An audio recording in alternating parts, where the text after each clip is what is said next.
¿Cómo estáis? Bienvenidos, yo soy Luna y este es mi canal Luna Wine. En el día de hoy estamos en directo en Twitch y Kick y vamos a reaccionar al acto 2 de Quartzisus de Lechowski. Allá que vamos, recuerdo que el primer vídeo duró 1 hora y cuarto, así que, pequeña, siéntate, coge algo de comer, de beber, tu manta favorita, I don't know, pero chicos, se vienen curvas. Vamos allá, el arte de desamar y tenemos el acto 2 que es la descreencia. O sea, ahora se puede creer y también se puede descreer. Vamos a descubrirlo.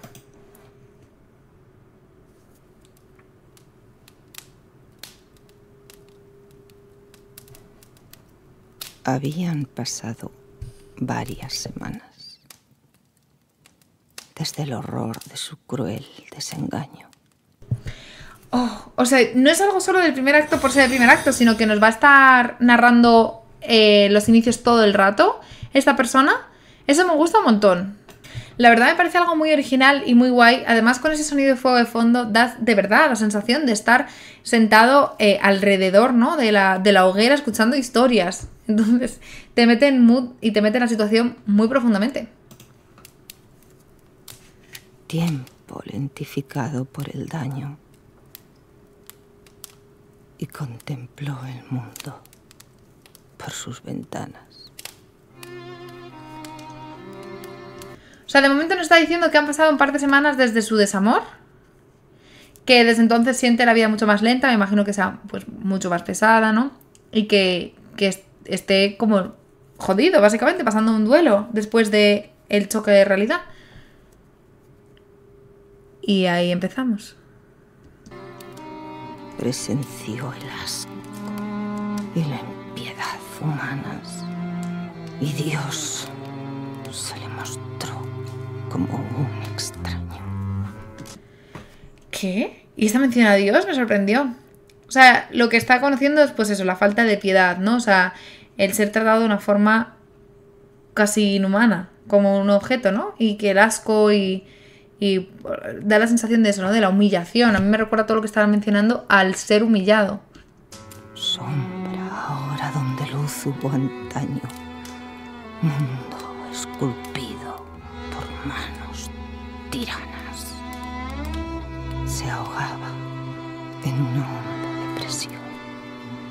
Epilepsia que el alma sacudía. No salió en días de su habitación. Guardilla de libros fría y sombría. O sea, nos está comentando básicamente esto, ¿no? Que antes había ilusión, había amor, etcétera. Ahora hay vacío, hay frío.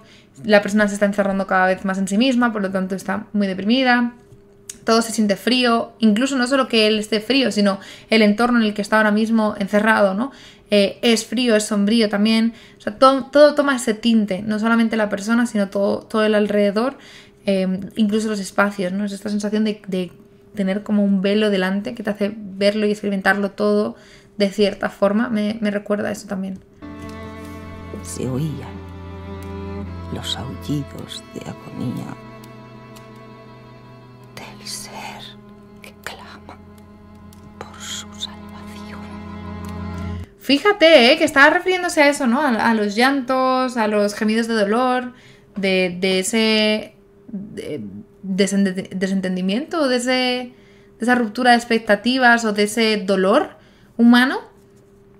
Y está comparándolo con el clamar por la salvación.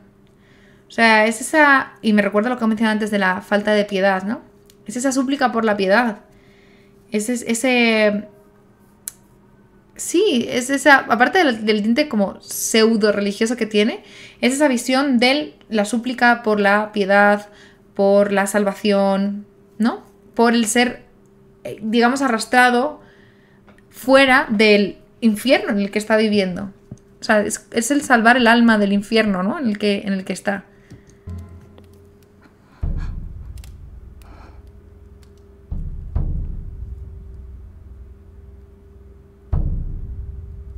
¿Qué?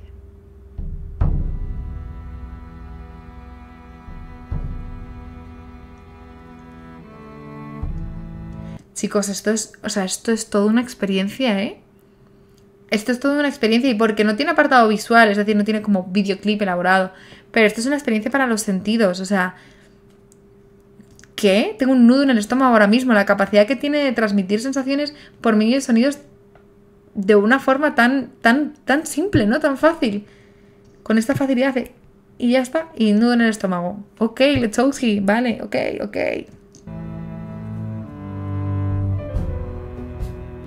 Uf, duro.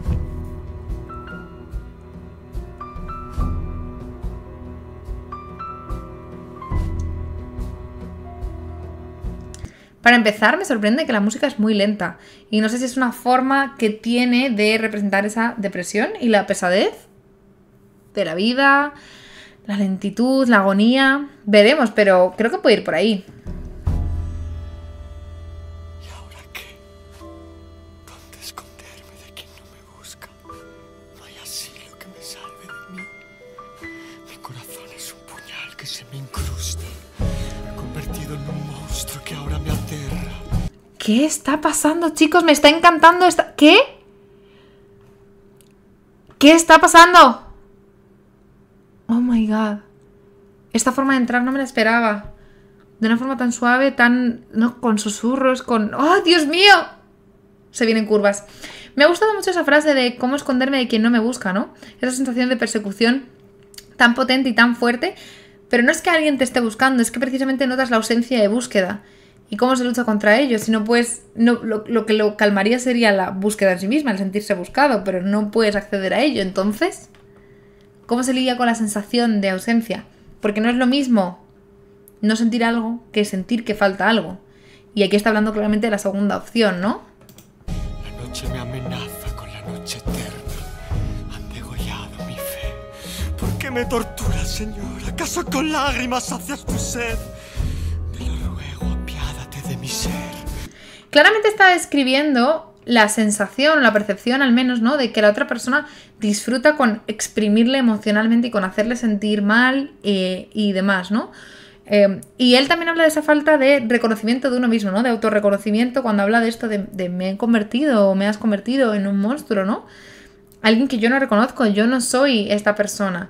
Y casi pareciese que está hablando de cómo se lo come la depresión poco a poco, ¿no? Cómo le convierte en otra persona. ¿Por qué con ella? ¿Por qué con él?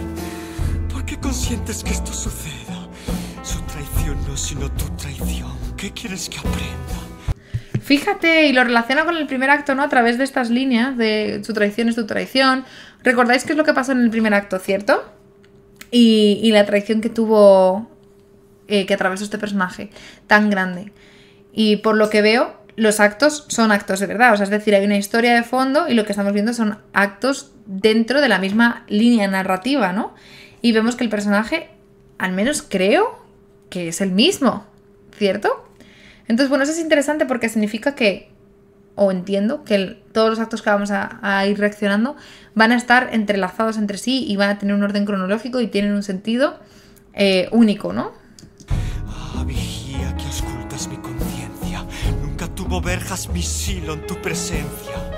Y cuántas veces yo llamé a tu puerta. Con cárdena voz y áfonos nudillos volví sin respuesta. Pero a mí esto no me está convenciendo como tristeza, ¿eh? O sea, ya sabéis que nos menciona aquí muchas veces. La tristeza es una moneda, es una cara de una moneda que por el otro lado lo que tiene es enfado, ¿vale? La tristeza y el enfado van mucho más de la mano de lo que a veces pensamos. Las entendemos como emociones separadas, pero muchas veces, por ejemplo, se pueden dar depresiones por enfado y rabia no expresada, ¿no? Es decir, al final la función del enfado es el establecer tus límites y el reconocer tus propios derechos, tus propios límites, tu propio bienestar y hacer que el resto de personas no los sobrepasen. ¿Qué pasa cuando tú no tienes esa capacidad? Por cuestiones personales tuyas, por cuestiones del entorno, por lo que sea, no puedes poner esos límites, no puedes enfadarte, no puedes dejar salir ese enfado. Cuando alguien te pisa tus límites, te pisa a ti, que eso mantenido en el tiempo genera indefensión aprendida. Es decir, he aprendido que no tengo forma de defenderme. No voy a poder defenderme cuando pase algo. Y eso es lo que conocemos como depresión. La indefensión aprendida es un modelo experimental de la depresión. Entonces, hay ciertas depresiones o cierta parte de algunas depresiones que tiene que ver con un enfado no expresado, con la incapacidad para poder plantar los límites. Y ya digo, esto puede venir por parte de la propia persona que tenga ciertas limitaciones a la hora de la asertividad y el desarrollo de ciertas habilidades, o puede ser por algo contextual y que realmente la persona, aunque se enfade, ese enfado no cumple la función que debe de cumplir. Entonces, en realidad son dos emociones, por llamarlo de forma general, la tristeza y el enfado, que tienen mucho que ver. Y a mí esta canción no me suena una tristeza, sino con mucha rabia de fondo. Con esta cosa de que han pisado mis límites, me han pisado a mí y me siento indefenso, pero a la vez me siento rabioso. Y no es una herida que me aflige, sino es una herida que me despierta rabia, ¿no? Me da esa sensación por cómo es la base y cómo él está cantando. Rompe ahora este silencio ensordecedor por lo que más quieras, pues que ya no me amas, Señor. Tomaste a mi padre, te proclamaste mentor, y con mi dolor erigí mi fe inquebrantable, y jamás guardé rencor ni sucumbí ante el fracaso. Di bien por mal y obré con corazón generoso, siguiendo tu lección con humildad y prurito, sordo a la conspiración de la carne contra el espíritu. Aquí está refiriéndose a Dios, ¿cierto? O sea, le está diciendo a Dios que por qué no le ayuda. Porque está muy desesperado y necesita ayuda de Dios y Dios no le aparece, ¿no? No viene a ayudarle. Y él dice, pero si siempre he cumplido con todo lo que me has dicho, pero si siempre me he comportado como tú querías, pero si siempre he seguido todas las normas de tu iglesia o de tu visión, o incluso, ¿no? Esta mención a no sucumbir a la carne y mantener lo espiritual, en plan, básicamente he cumplido todo lo que se suponía que tenía que cumplir y ahora a ti te toca ayudarme, ¿por qué no estás viniendo? Me sorprende mucho esa indignación con la figura de Dios, ¿no? No pensé que iba a ir por aquí para nada. Pero claro, ahora veo el título y digo, ¿la descreencia? ¿Será que esta traición va a hacer que deje de creer, de tener fe religiosa? Hice mío tu mensaje, condené mi concupiscencia y mi libertinaje y me rebelé contra el deseo. No ansié el bien ajeno, al desolado di consuelo e imité al hombre pleno.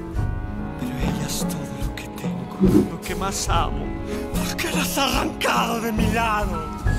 Es que fíjate, claro, te está hablando de cómo ha tratado de superar la lujuria, la envidia, casi te está hablando de los pecados capitales intrínsecamente, ¿no? Entre esas líneas. O sea, implícitamente, perdón. Pero, claro, es todo plan de Dios, ¿no? Vale, existe también el libre albedrío y como que siempre hay ese debate y esa dificultad en conjugar estas dos cosas, ¿no? El libre albedrío que Dios te deja, pero también cierto grado de predestinación, porque al final Dios es omnipotente y todo lo puede, y eso implica que también puede meter mano en tu vida. ¿Por qué no la está metiendo, no? ¿Y por qué has permitido que esto pase, Dios?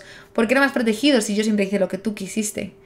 Es como si fuese un pacto o un contrato que se ha roto y además no tienes respuesta por parte del otro lado, ¿no? Señor, te odio con todo mi ser. Te ofrendé mi vida entera y me has abandonado otra vez.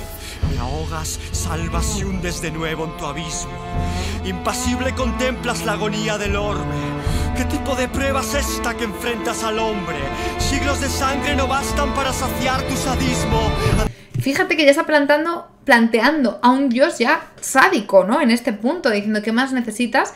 Es otra sensación de abandono, lo que nos deja entrever que cuando hace referencia a esto, hace referencia también a que en el pasado ha vivido ciertas situaciones en las que también se ha sentido abandonado por Dios, pero esta ha sido la gota que ha colmado el vaso, ¿no? Y ha empezado a reinterpretar. Es este paso entre el amor y el odio, ese salto que dicen que es tan fácil, pues claramente aquí lo estamos viendo reflejado, ¿no?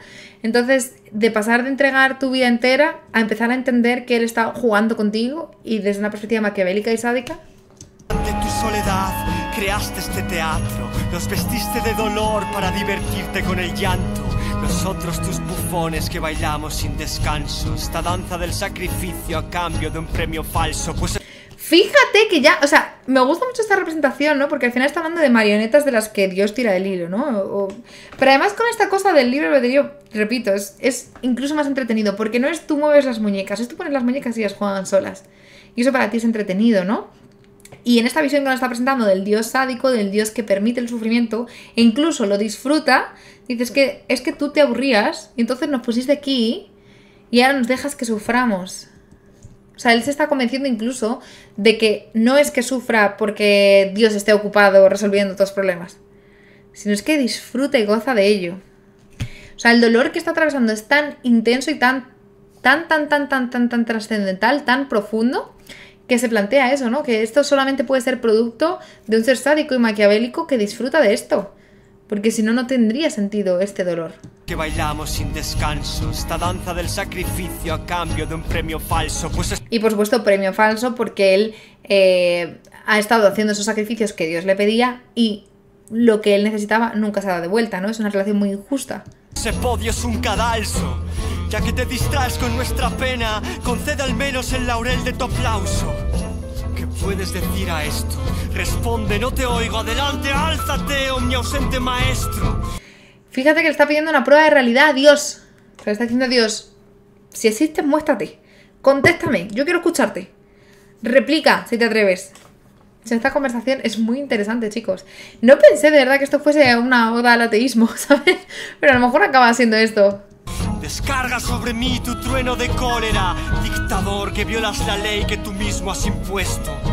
Con sangre y venganza, así educaste a tus hijos y así obran ahora tu imagen y semejanza. Qué bueno esto, ¿no? Fíjate, o sea, el hecho de ya no solo hablar de ciertas incongruencias. Este argumento me ha gustado mucho, ¿no? Este contraargumento en el que le ha dado la vuelta a esta idea de somos hijos de Dios y estamos creados a imagen y semejanza de Él y por tanto amamos tan profundamente y tan plenamente como Él y debemos entregarle ese amor. Pero un momento, porque Dios no solamente fue bueno y amoroso, ¿no? ¿Qué pasa con toda la parte de la venganza, del odio, de la violencia? Si estamos hechos a su imagen y semejanza, también la hemos heredado de Él, ¿no? A lo mejor no es el cuento que te están contando y el ángel desviado y entonces y el mal y... A lo mejor no es el libre albedrío y la manzana y... A lo mejor no tiene nada que ver con eso, a lo mejor es que simplemente Dios tiene esto intrínsecamente, ¿no? Y hay ciertas historias bíblicas que así lo reflejan, ¿no? Entonces, ¿qué pasa cuando dices hecho a imagen y semejanza de Dios? Que esa parte también está. Y si, como Dios nos hizo con amor, amor le debemos, si Dios nos hizo con violencia, ¿violencia le debemos? Me gustó mucho este juego, de argumental, me gustó un montón. Déspota, lengua homófoba, genocida de Sodoma. Con tu ley prohibitiva ordenaste comer del árbol de la vida, temeroso del fruto de la ciencia que albergaba la verdad escondida. Aquí haciendo referencia al tema del paraíso, Adán y Eva, todo esto, ¿no? Y por qué Dios no permitía el árbol de la ciencia. A lo mejor no es el hecho de... O sea, la historia bíblica que nos han contado a lo mejor no tiene que ver con el control de impulsos, a lo mejor no tiene que ver con la vida plena, con no dejarse seducir por la tentación. O sea, a lo mejor simplemente Dios no quería que supiésemos la verdad, ¿no? Y si es por eso, y precisamente el árbol de la ciencia o del conocimiento es ese árbol y no es simplemente casual. Oye, me gusta un montón, no pensé que íbamos a ir por aquí, pero me lo estoy gozando, mi gente. O sea, esto está siendo muy guay. Y un ávido ser de sapiencia hurgó la prohibida pulpa y otro llega al mundo en llanto hoy por nacer de su culpa. ¿Por qué seguimos condenados? Nos sacrificaste a tu hijo en la cruz para expiar nuestro pecado. Totalmente cierto, ¿no? O sea, se supone que nacemos con el pecado capital en nosotros porque todo lo que pasó, pero ¿no vino ya Jesús y solucionó eso? ¿No que vino Jesús aquí a resolver los conflictos y a mediar en esto y murió en la cruz por algo? ¿Qué diferencia hubo antes y después de Cristo, no? Si seguimos condenados al pecado, ¿cómo podemos salir de ello? O sea, ¿nos condenas por algo que cometió alguien hace miles y miles de años? Y nacemos con ello porque nacemos de alguien que injusto, ¿no? Que hizo algo y nosotros nos comemos esos pecados, pero es que encima la única vía que nos ofreces para que ello sea diferente ya ocurrió, ¿y ahora qué? No, eso sí que me parece muy maquiavélico. Le estableces un juego en el que castigas, pero no tienes opción a salir de ese castigo, ni tú ni nadie, ¿no? Tirano, somos solo inocente leña que mantiene viva la hoguera del infierno en que calientas tus manos. No Adán ni Edén, tu iglesia es un harén, franquicia de la falacia, has hecho al mundo tu rehén. ¡Qué pasote! Me gustó mucho también la imagen que ha hecho del calentar las manos con el fuego del infierno, ¿no? Y cómo tú eres leña para eso.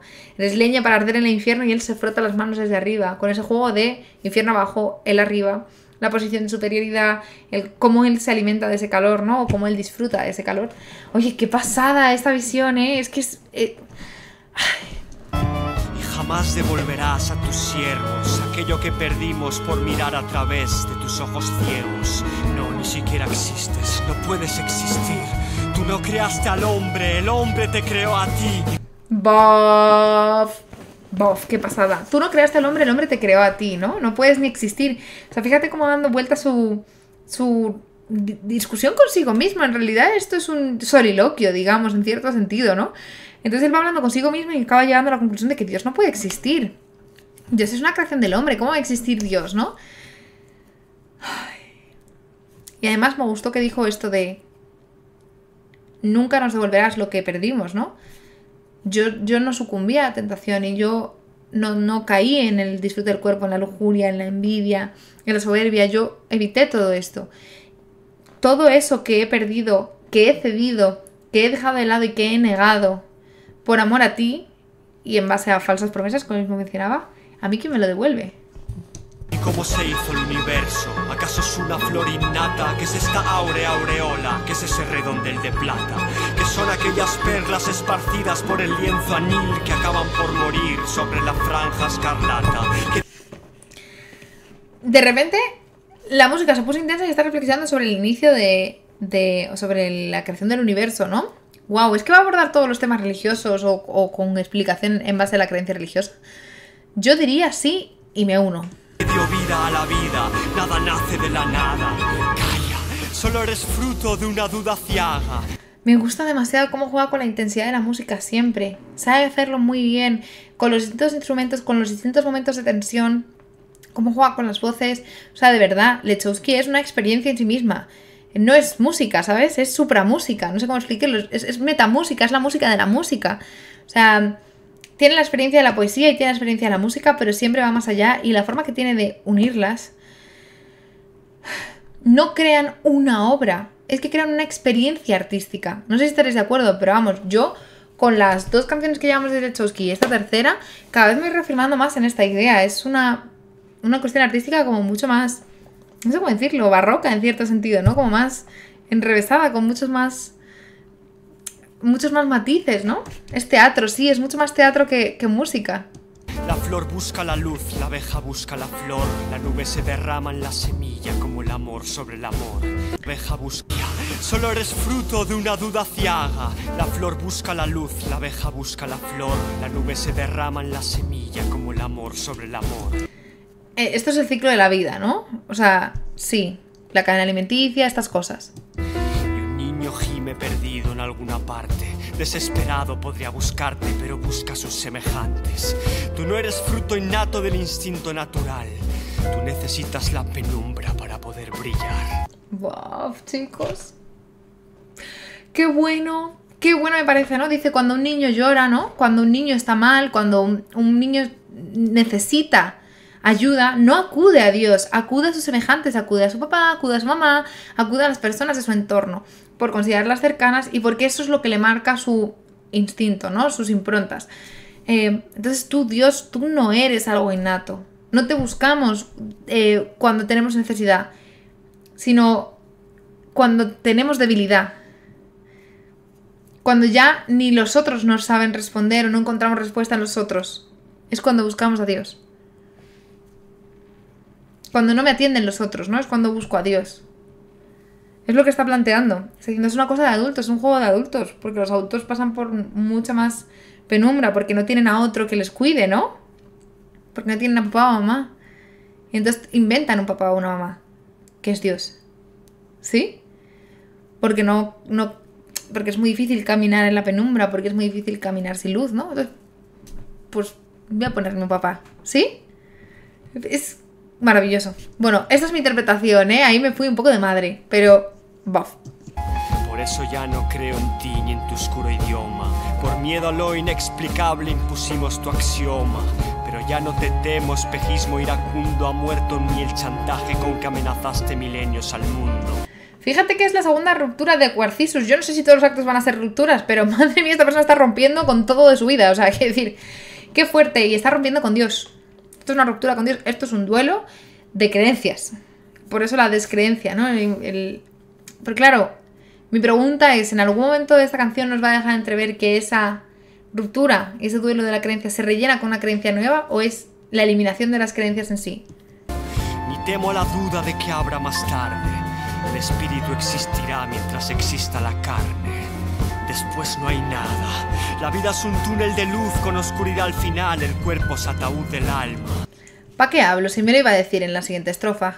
¿Y yo para qué hablo? Pues sí, efectivamente está generando nuevas creencias, ¿no?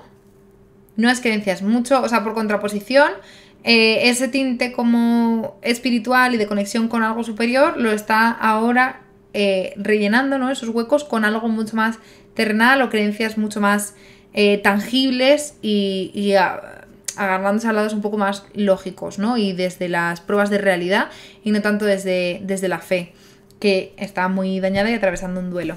Esto es muy interesante, sobre todo la frase que ha dicho del espíritu vivirás mientras viva la carne, ¿no? O el espíritu se mantendrá mientras se mantenga la carne. Porque al final, para que exista el alma, la psique, el espíritu, la mente, you name it, ¿vale? Como vosotros lo consideréis, el cuerpo es un material necesario, pero no suficiente. Entonces esa es la visión que yo tengo, ¿no? Y que encaja mucho con lo que él dice, además de una forma muy, muy bonita. El alma no es algo que esté fuera del cuerpo y el cuerpo en sí no tiene alma. Hay algo más, ¿vale? El cuerpo se necesita para tener alma, pero es el alma lo único, ¿no? Alma, mente, ya digo, cada uno con su visión alrededor de ello, ¿no? De esa parte de la conciencia, la consciencia, mejor dicho, ¿dónde está? Desde luego está en el cuerpo, no está en otro lado, pero ¿qué más hace falta aparte del cuerpo, ¿no? Es donde está lo curioso. Ahora me arrepiento de todos mis arrepentimientos. Sí seré ceniza, pero antes incienso. ¿Seré ceniza, pero antes incienso? ¿Seré ceniza, pero antes incienso? No llegué a entender bien esa frase de todo, pero me gustó mucho la otra también. Estoy diciendo todo el rato que me gusta mucho porque me está gustando mucho. ¿Qué lo voy a hacer? Me arrepiento de todos mis arrepentimientos, ¿no? Las veces que me arrepentí, todo lo que me castigué, todo lo que me fustigué, todo lo que me costó perdonarme a mí por ciertas cuestiones porque me trataba de adecuar a unas normativas muy estrictas de conducta, ¿no? Que imponía Dios sobre mí. Y ahora me arrepiento de haberme arrepentido. Todo lo que he sufrido, ¿para qué? ¿Para qué?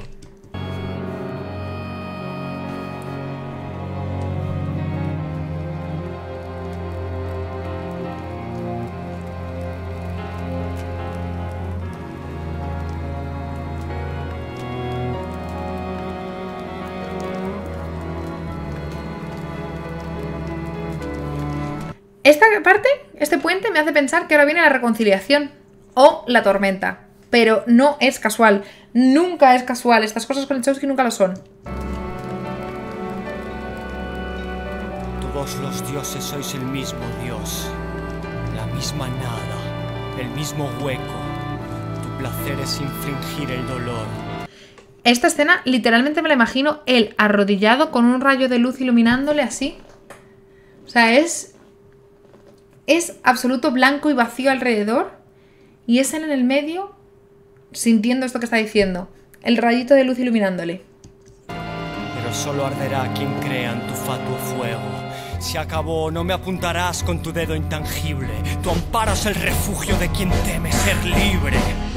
Mientras un humano mata a su propio hermano con sus propias manos en sacrificio a un dios pagano. Al otro lado del mundo, niños sin infancia fabrican los juguetes con los que juegan adultos. Esto se viene chungo, mi gente. Esto se viene chungo, se vienen dudas, se vienen crítica social. Yo creo que se viene gran crítica social en esta parte, ¿eh? Nos invita a imaginar toda la escena totalmente. Es que es una dramatización auditiva. No sé cómo explicarlo, chicos. Me encantaría encontrar la palabra para definir exactamente qué es lo que estoy experimentando, pero es muy complicado. Os invito a que dejéis en los comentarios de YouTube cómo llamaríais a esta experiencia, ¿no? Lo que es la experiencia artística de escuchar a Lechowski. Porque la verdad me gustaría encontrar una palabra específica. Es muy suyo. Fíjate que dice que no, que como que encuentran resguardo en él los hombres que temen ser libres. Y es totalmente cierto el hecho de que como seres humanos lo que más nos asusta y lo que más nos genera angustia es lo que no es controlable. no llevamos muy bien la gestión de la incertidumbre. No la llevamos muy bien. Nos gusta la certidumbre. Y claro, en este momento específico, en este sentido, dentro de esta obra, él está hablando de que ese miedo a la incertidumbre lo rellenamos con Dios, en ocasiones, ¿no? En este caso, pues estamos en la época de las religiones monoteístas, en otras épocas o en otros lugares politeístas o explicaciones espirituales místicas que no tienen relación con la figura de un Dios en específico, pero son explicaciones supernaturales porque lo natural es incierto y es algo que no sobrellevamos bien los seres humanos, la verdad. Y fíjate, ¿no? Cómo te habla de todo lo que está pasando en el mundo, ¿no? Fíjate que en un lado sacrifican a alguien para que Dios X, y en otro lado la injusticia social y lo que está pasando y dónde está Dios en todo esto, ¿no? Allí la muerte es el precio de vivir y no un crimen, y así viven en la vorágine de su régimen gimen. Pues mientras la iglesia mata por sus colonias de la moral, el Estado por la hegemonía terrenal, consumidos por el consumismo, se arrodillan ante el nuevo Dios, el capitalismo, monstruo que se devora a sí mismo. O sea, vamos a fucking ver qué está happening.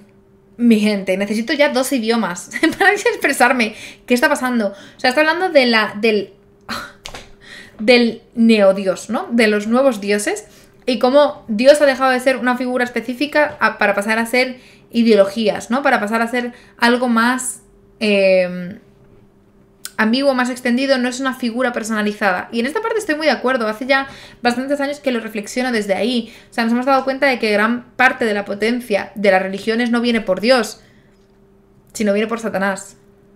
Es más útil para control social o para promulgar ciertas ideas, defender la idea de un Satanás, de un otro, de un ser maligno, que de un ser benigno. Especialmente en culturas como la de hoy en día, donde pues estamos muy divididos socialmente,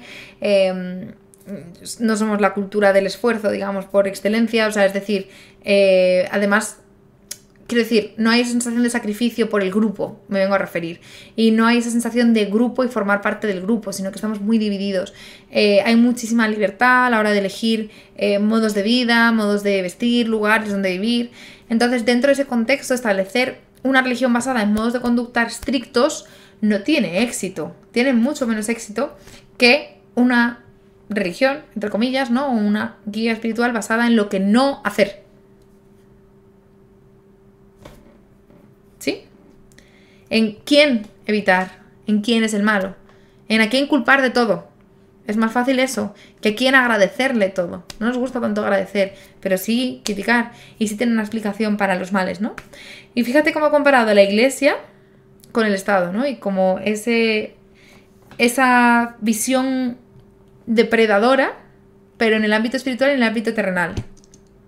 Ellos crean nuestras carencias con falso placer, con constantes deseos que nunca logramos satisfacer. Nos impiden pensar, distrayendo las conciencias, envileciendo el instinto y amputando nuestra noción de la trascendencia. Totalmente, Mino, está hablando del consumismo, de hecho ha mencionado explícitamente el consumismo. Porque sé que hay varias definiciones de capitalismo y, por ejemplo, la que se utilizan en movimientos liberales o libertarios no es el consumismo. De hecho, los movimientos libertarios son bastante contrarios al consumismo, o sea, sí que están a favor de la libertad del consumo, pero no están a favor de la existencia de una sociedad basada en el consumismo, no son los valores que defienden, etc. Entonces sé que hay mucho debate con el tema del capitalismo, pero claramente aquí lo que está es identificando capitalismo con consumismo, ¿no? Y fíjate cómo ha dado de vueltas, ¿no? Cuántas vueltas ha dado para acabar, o sea, de empezar hablando de cómo Dios le ha abandonado y ahora está haciendo una crítica al consumismo, o sea, simplemente increíble. Usando el arte de convencer sin estar convencidos, milenario marasmo, brutal ignorancia en que estamos sumidos. Quieren asustarnos, persuadirnos, humillarnos.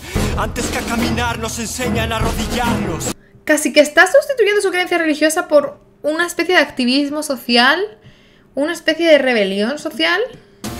El gobernante es un funcionario del pueblo, por tanto debiera ser conductor de su voluntad y deseo. Su función en el poder ha de ser liberar rasgos sociales reprimidos y no convertir al hombre en un reo. Fíjate, ¿eh? O sea, esta cosa del activismo y de la lucha social como sustituto espiritual y como nuevo sentido de la vida en aquella persona que abandona las creencias religiosas, ¿no? Es otro constructo de creencias que le da sentido a muchas cosas y le da explicación a muchas cosas. No es suprahumano, es humano, pero veo un paralelismo muy grande, ¿no? Debiera acceder al poder un mandatario sumiso, un líder obediente a los menesteres de su pueblo, gobernando con humildad y no con la prestidigitación e hipnótica demagogia del fariseo, que imprime su mentira en la conciencia del manso para poder después crecerse con el pasto de su aplauso. 2019, está subido este vídeo, aunque obra completa de 2009 a 2018, escúchame. Esta canción, esta parte podría estar escrita en 2025, literalmente. Alimentando a la bestia de su megalomanía, sentado en su trono, que no sino nuestro lomo exhausto, porque responden a nuestra pregunta con otra pregunta, con nuestro impuesto financian las armas con que nos apuntan. Como condiciona el poder nuestra conducta, capaz de trocar el alma más noble en un alma corrupta. O sea, fíjate que de repente sí, está en una visión súper anarquista. O sea, ahora su lucha contra Dios se ha vuelto una lucha contra el Estado. ¿Pero qué? Y lo peor es que lo ha hecho de forma tan sutil que me encaja y tiene un sentido. Y digo, ah, pues claro que le está pasando esto, porque claro, se siente conectado, ¿no? No se ha sentido inconexo, sino hay una coherencia y una cohesión en el desarrollo del pensamiento. Nuestro voto no cuenta en este falso sistema democrático. Abrid los ojos, somos carne de látigo. No hay democracia, el pueblo es mudo, sordo el gobierno y al final siempre dicta el capital que los financia. La libertad es mentira, la historia es mentira, la prensa es mentira. Lo único cierto es que todo es mentira. Lo único cierto es que todo es mentira. Es un poco paradójico, ¿no?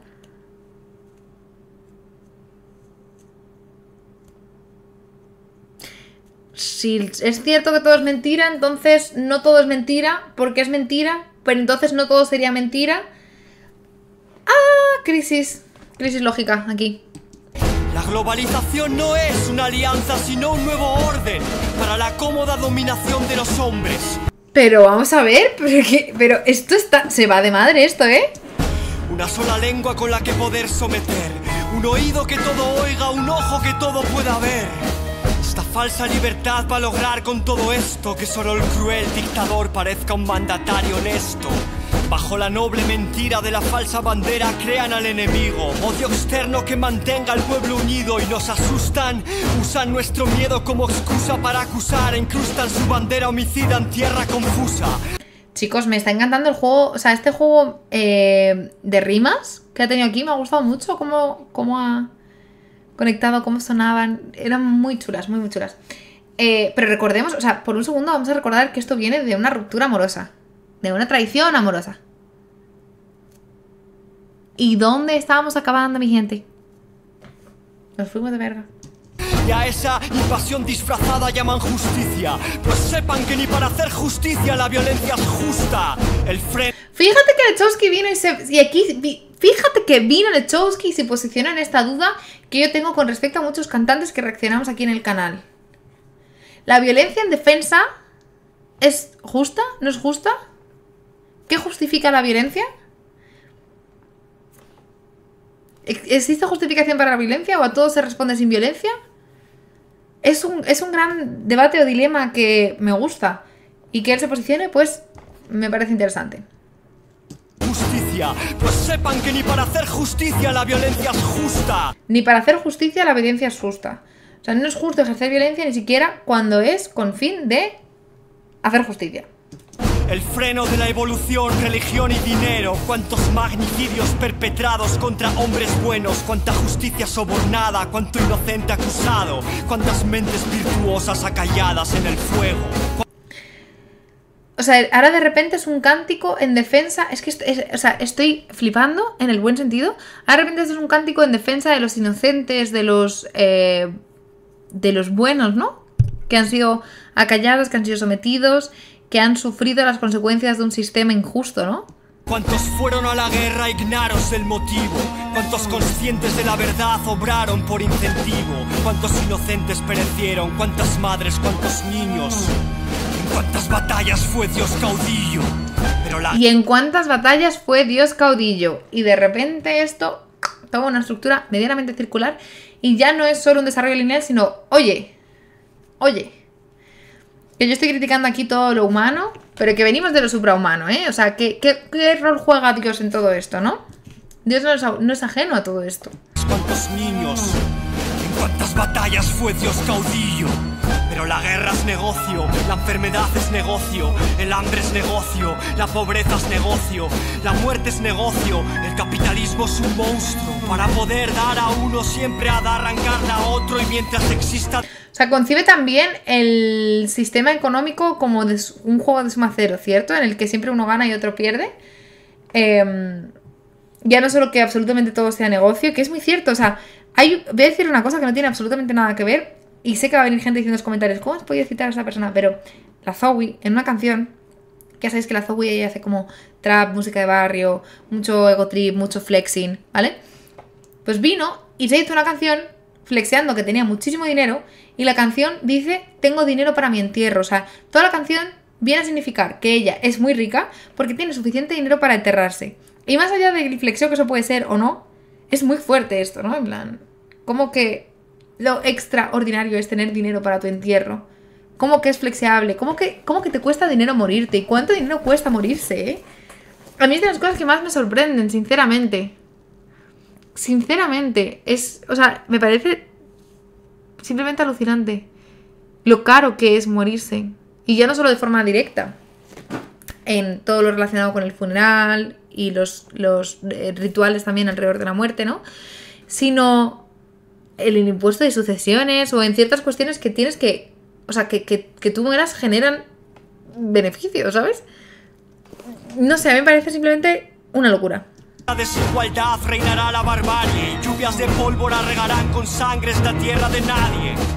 Duele ver un mundo oscuro con tanta claridad.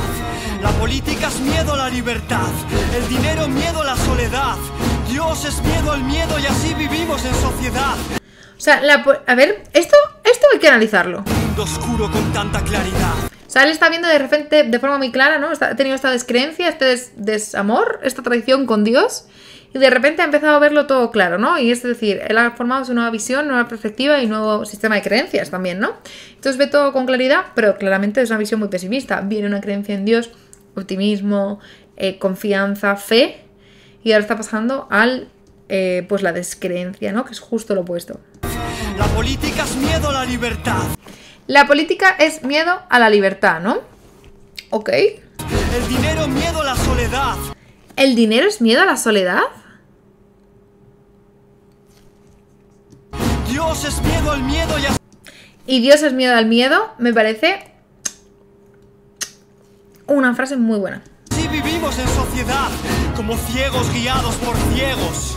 Pobres los que solo buscan tener. ¿Cómo ignoran que la mayor tenencia es ser? Ese tener profundo, infinito, único, impagable. Algo que no les podrá arrebatar nunca nadie. O sea, una vez más esta gran dicotomía entre lo material y lo espiritual, y aquellas personas que viven en lo material, que se están perdiendo, ¿no? Lo que Lechowski nos narra como realmente, o nos describe como realmente importante, que es el ser. Es lo espiritual, es la vivencia profunda, es eso que es impagable, es eso que es inaccesible de otra forma, ¿no? No tienes otro medio de acceder a ello.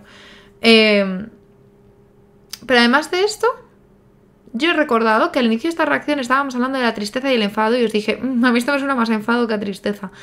Y creo que sí, ¿no, chicos? No sé cómo lo veis vosotros. Y prefieren vivir en el vacío de la abundancia, teniendo todo y siendo nada, poseídos por lo que poseen. Poseídos por lo que poseen, teniendo todo y siendo nada. O sea, es muy buena la crítica que está haciendo. Y me gusta mucho la manera, como los juegos de palabras que está utilizando, porque le dan un toque estético muy guay.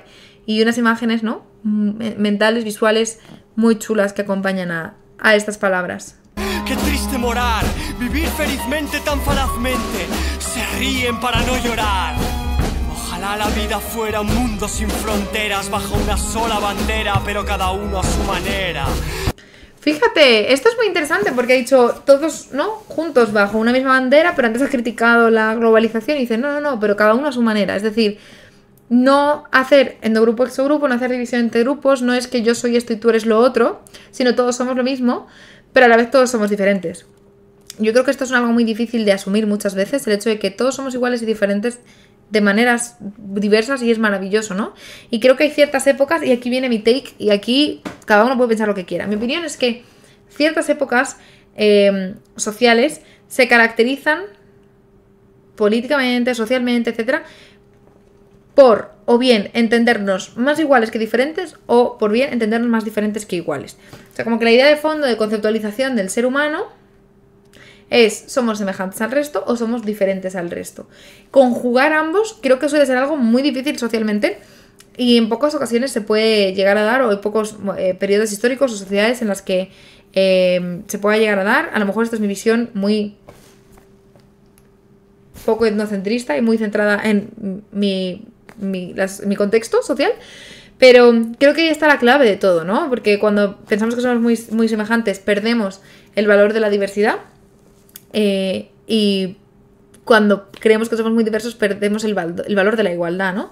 Y el conjugar ambos es que es la clave de demasiadas cosas, chicos. Esa es mi opinión. Bandera que flamee mecida por brisas de paz y no agitada por suspiros lacayos y vientos de cólera. ¿De qué sirve la visión de un ser cegado por su fe, o que su expresión sea libre si su mente no lo es? Tic-tac, tic-tac, tic-tac, ¿por qué me agobias, Lechowski? ¿Qué? ¿El tiempo no? ¿Por qué? Me está agobiando porque me da la sensación de que me quedo sin tiempo para salvar el mundo de todas estas cosas que atraviesa.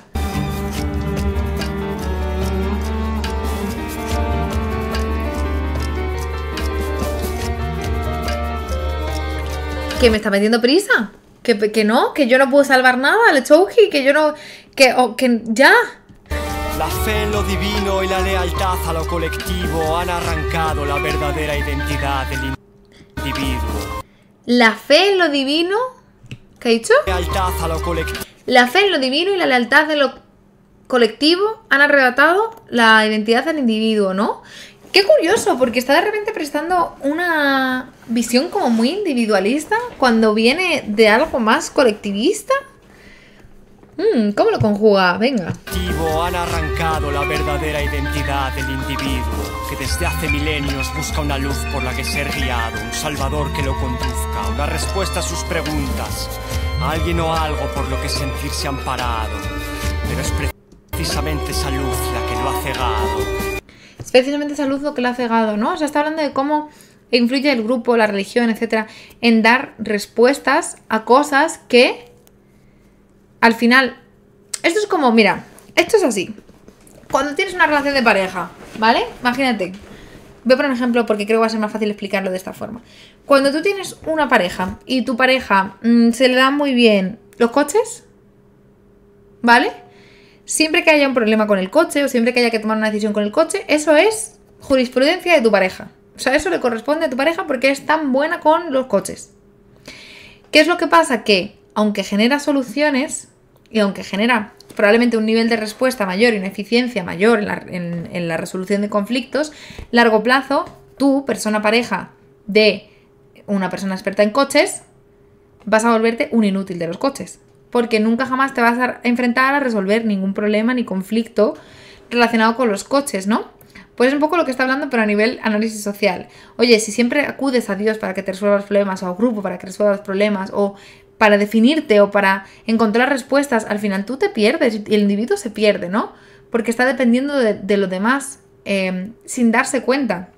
Está cayendo en esas explicaciones, está cayendo en esas respuestas y no se pregunta a sí mismo y no llega a conclusiones propias, lo cual me lleva a pensar en la generación de pensamiento crítico.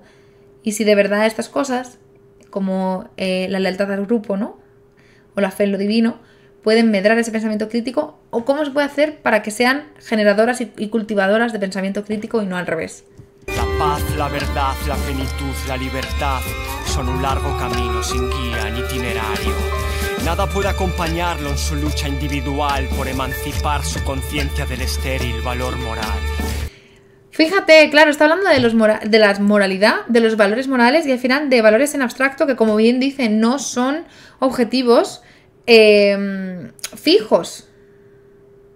No son cuestiones tangibles, no son cuestiones concretas, son cuestiones abstractas. Son banderas que mueven a la persona, esos son los valores morales, son inclinaciones o tendencias. Esto es como la derecha y la izquierda, que no existen. No existe la derecha. ¿Qué es la derecha? No me refiero a la derecha política, ¿eh? Me refiero a la derecha en general, la posición derecha. No existe, es un concepto referencial. Es decir, solo existe la derecha porque existe la izquierda. Pues eso pasa muchas veces con los conceptos abstractos, que tienen un tinte referencial que no sabemos explicar, ¿no? Y en este caso, valores morales yo creo que tienen esa parte, aparte de que se utilizan como guías de conducta o guías de pensamiento y no como objetivos a conseguir, creo que hay esa parte de referencialidad, ¿no? Buscas la libertad porque percibes ausencia de libertad.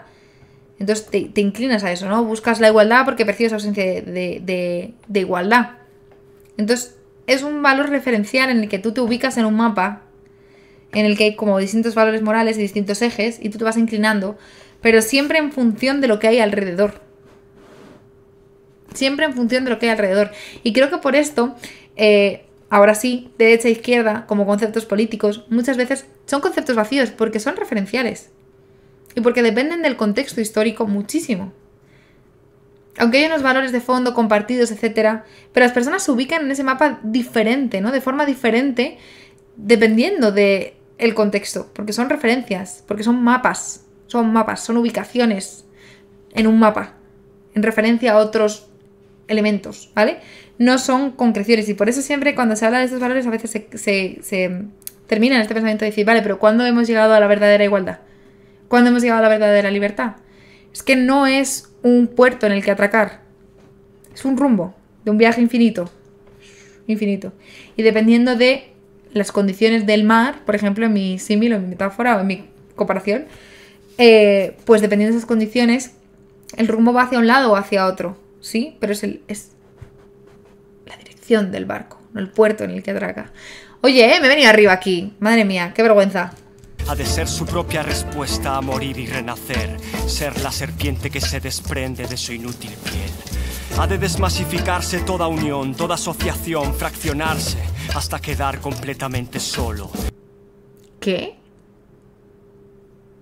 O sea, la referencia de la serpiente está muy guay, esa se la pienso robar, ¿eh? O sea, aquí lo digo abiertamente, deténganme si quieren, pero esa referencia a el mudar la piel de la serpiente y el avance, ¿no? De crecimiento personal, se lo pienso robar. Pero, ahora de repente considera que el verdadero individuo y el verdadero desarrollo y plenitud del individuo están en desprenderse de todas las cuestiones sociales y religiosas. Yo estaba pensando que todo iba a ir al revés, hacia un tinte un poco más social, pero no, se está yendo al individualisísimo. Desnudo de cualquier tradición, ante la máxima de la síntesis, la esencia, la unión del ser con todo. Pero frente a la idea de una posible libertad, el hombre se ahoga en el vértigo de su insignificancia, pues el mundo se le revela como un gigante hostil y al final retorna corvo y sumiso a su senda marcada. Fíjate que esta parte con la base así como más suave y él hablando más suave, pareciese que está sentando cátedra, ¿no? Antes era como mucha emocionalidad y ahora viene la reflexión racional, ¿no? Ahora viene la conclusión. Y escuchen que esto es lo importante, ¿no? Suena un poco así. La influencia que ejerce la fuerza exterior sobre la débil carne hace de la libertad un lugar insoportable. Pero el ser ha de revolucionarse, rebelarse contra su conciencia. No hay libertad sin desobediencia. O sea, ahora está casi mencionando el entorno social y la influencia de lo social y lo externo como una perversión del individuo. El individuo está en plenitud si no es pervertido por lo externo. ¿Cierto? Entonces ser libre es un acto, es una acción que se lleva a cabo siempre en contraposición a la influencia externa. Es de tratar de rebelarse, es de tratar de evitar que lo demás te influya, ¿no? Guau, esto choca muchísimo con mi forma de verlo, chicos. Guau, choca muchísimo. Yo soy la minita del individuo y el contexto son inseparables. No puedes separar, no puedes sacar al individuo del contexto ni el contexto del individuo. O sea, son un sistema. Guau. Un hombre jamás será libre en una sociedad de esclavos. Se enredará tarde o temprano con las cadenas del atado. Esto es cierto, porque ya sabemos hipótesis de la cesta, ¿no? Cuando la manzana está podrida, ¿qué está podrido realmente? ¿La manzana o es la cesta? Hombre, si una manzana se pudre, pues puede que la manzana esté podrida. Pero cuando todas las manzanas empiezan a pudrir a la vez, una hora, en un par de días, a lo mejor lo que está podrido realmente es la cesta, ¿no? Este es un símil que se utiliza mucho en psicología social u otras ciencias sociales para referirse a esto, ¿no? O sea, a veces no es que el individuo esté mal, esté desviado, esté enfermo, sino que es que hay una sociedad que lo enferma. Si es que hay un modo de vida que lo está enfermando, ¿no? En esta parte sí estoy de acuerdo. Es que no sé por dónde va a salir, ¿eh? Tengo miedo de estos últimos 2 minutos. La paz mundial será una utopía, una quimera, mientras la libertad individual también lo sea. Pero es que la paz mundial será una utopía mientras la paz individual también lo sea. O sea, la importancia... Hay una parte en la que estoy de acuerdo, que es la importancia de trabajar en la paz o en el crecimiento interno, y eso luego se generará hacia afuera, ¿no? Lo que tú eres, lo que tú sientes, experimentas, etcétera, es una esencia que vas dejando también alrededor. Ojo que la direccionalidad es en ambas direcciones, o sea, ojo que es un movimiento bidireccional. También un entorno cargado de paz va a transmitirte paz. Esta cosa de no, es que tienes que amarte primero para amar al resto. A veces que te amen también ayuda a que tú te ames más. Hay que decir, yo lo veo de forma bidireccional. Pero claro, el problema que yo tengo con el concepto de paz mundial es que ¿qué entendemos como paz mundial? Tanto en fin como en medios. O sea, ¿qué es la paz mundial en sí misma? ¿Y cómo se consigue esa paz mundial? Mientras siga habiendo tantas respuestas a esta pregunta como individuos en el planeta Tierra, ¿vale? Pues no existirá la paz mundial. Porque para unos será una cosa, para otros será otra. Y yo creo que incluso si nos pusiésemos de acuerdo todos en el fin, lo que implica, ¿no? La paz mundial, como en sí misma, estaríamos en desacuerdo en los medios. O sea, por mucho que sea un valor utópico y que de forma extendida sea algo muy deseado, es que los medios que consideramos necesarios o mejores para llevar a cabo esto, pues es que van a variar, ¿no? Y van a existir tantos como seres humanos. Pues ¿qué es lo que la experiencia nos ha demostrado?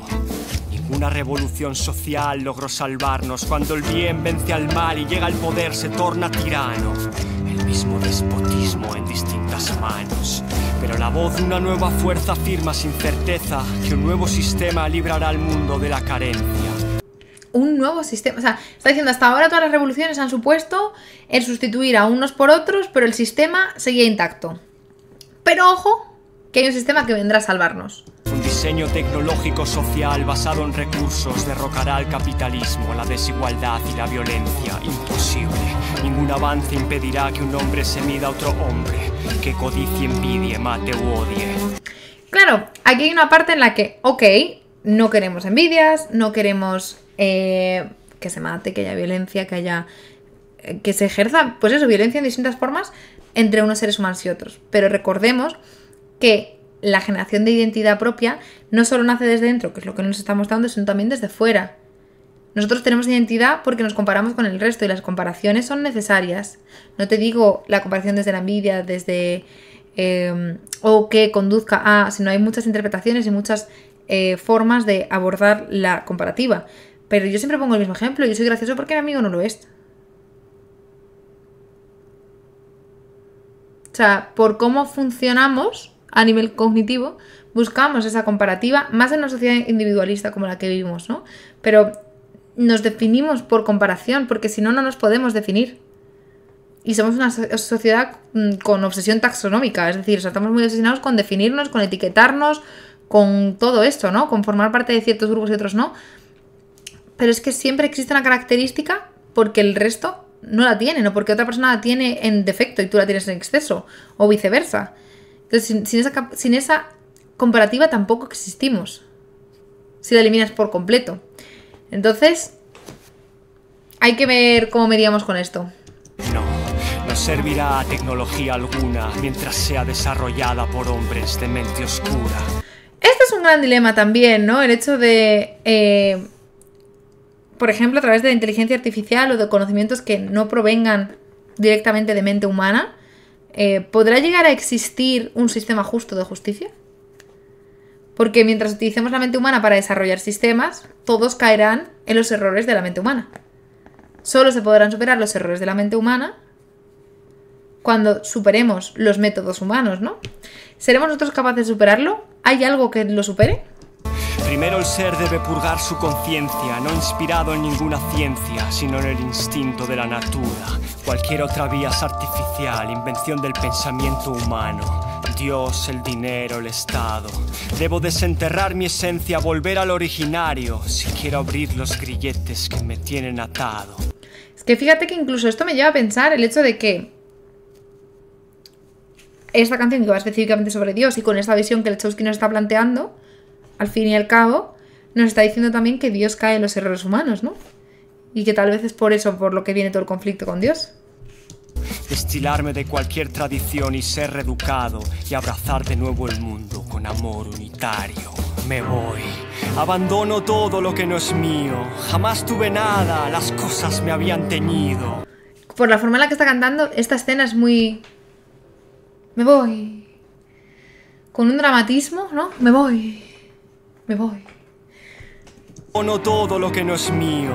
Jamás tuve nada, las cosas me habían teñido. Me voy. Jamás tuve nada, las cosas me habían tenido. Macho, qué bien expresado.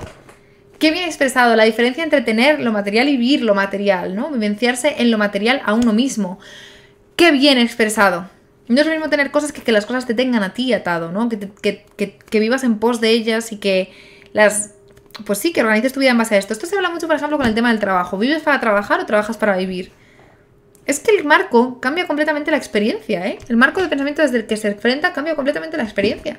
Vuelvo al vientre del mundo a desenterrar el tesoro de ser, lejos del burdo y cruel vulgo. Me voy, ya no temo el destino. Me abrigaré con fuego y sol, beberé el agua del río, comeré el generoso fruto que derrame el árbol. Me baño... O sea, que se ha hecho hippie.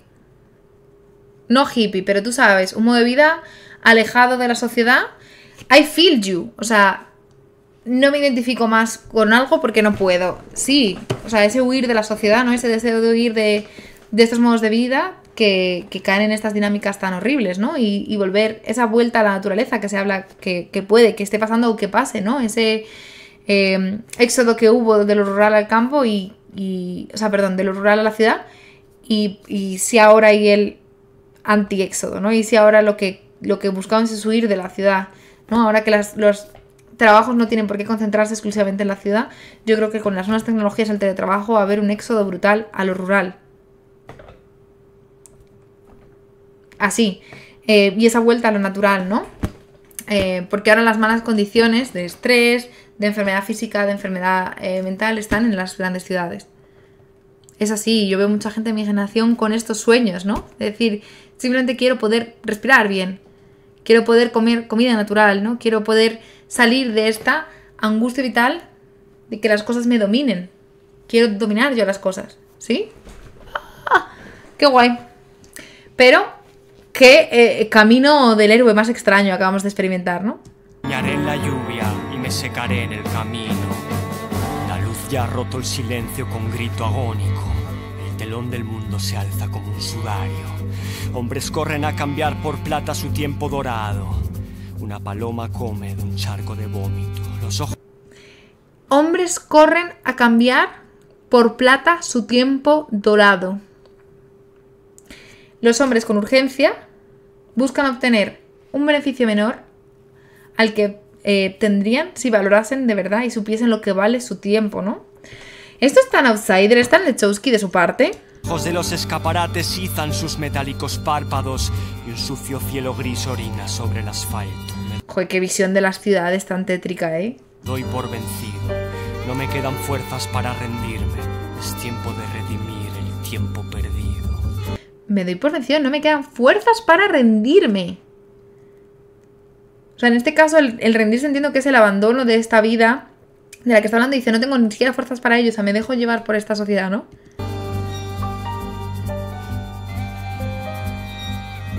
¿Así? ¿Y ya?